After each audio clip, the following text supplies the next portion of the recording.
ଜଣେ ରାଜା ତାଙ୍କ ରାଜ୍ୟରେ ଅତି କଠୋର ଦଣ୍ଡର ବ୍ୟବସ୍ଥା କରିଥିଲେ। ସାମାନ୍ୟ ଅପରାଧ ଲାଗି ବି ସେ ମୃତ୍ୟୁଦଣ୍ଡ ଦେଉଥିଲେ। ବୃଦ୍ଧ ମହାମନ୍ତ୍ରୀ କିନ୍ତୁ ଏହାର ସପକ୍ଷରେ ନଥିଲେ। ସେ ରାଜାଙ୍କୁ ବୁଝାଉଥିଲେ ବି ରାଜା ବୁଝୁନଥିଲେ। ଥରେ ଜଣେ ଦୁର୍ଦ୍ଦାନ୍ତ ଅପରାଧୀ ଧରା ହୋଇ ରାଜାଙ୍କ ନିକଟକୁ ବିଚାର ଲାଗି ଆସିଲା। ରାଜା ତାର କାରନାମା ଶୁଣିବା ପରେ ତା ଲାଗି ସିଧାସଳଖ ମୃତ୍ୟୁଦଣ୍ଡର ଆଦେଶ ଦେଲେ। ଅପରାଧୀକୁ ବନ୍ଦୀଶାଳାକୁ ନିଆଗଲା।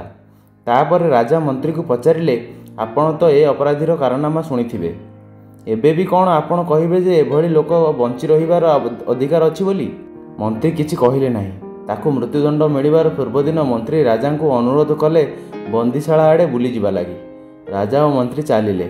ସେତିକି ବେଳକୁ ଅପରାଧୀର ପରିବାର ତାକୁ ଶେଷଥର ଲାଗି ଦେଖା କରିବାକୁ ଆସିଥାନ୍ତି। ଅପରାଧୀଟି ନିଜ ପତ୍ନୀ ଓ ପିଲାଛୁଆଙ୍କ ଗହଣରେ ଚୁପଚାପ ବସିଥିଲା ଏବଂ ତା ଆଖିରୁ ଲୁହଧାର ବହୁଥିଲା।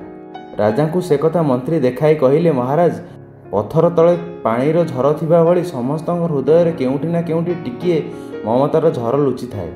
ସେଇ ପଥର ଫଟାଇ ଦେଲେ ମମତାର ଫଲ୍ଗୁ ଚାରିଆଡ଼େ ବହିଯାଏ। ସେତିକି ସୁଯୋଗ ଜଣେ ଅପରାଧୀ ଲାଗି ରହିବା ଉଚିତ ବୋଲି ମୁଁ ମନେ କରେ। ଜଣେ ଅପରାଧୀର ହୃଦୟ ପରିବର୍ତ୍ତନ କରାଯାଇପାରିଲେ ତାର ଅପରାଧୀ ସତ୍ତାର ମୃତ୍ୟୁ ଘଟେ।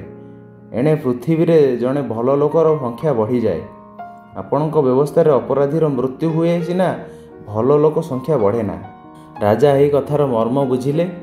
ଏଣିକି ତାଙ୍କ ବିଚାରର ଅଭିମୁଖ୍ୟ ବଦଳିଲା। ସେ କହିଲେ, ଏଣିକି ଭଲ ଲୋକଙ୍କ ସଂଖ୍ୟା ବଢ଼ୁ। ଆପଣ କ'ଣ ଚାହାନ୍ତି ନାହିଁ ଯେ ଆମ ରାଜ୍ୟରେ ଭଲ ଲୋକ ବଢ଼ନ୍ତୁ?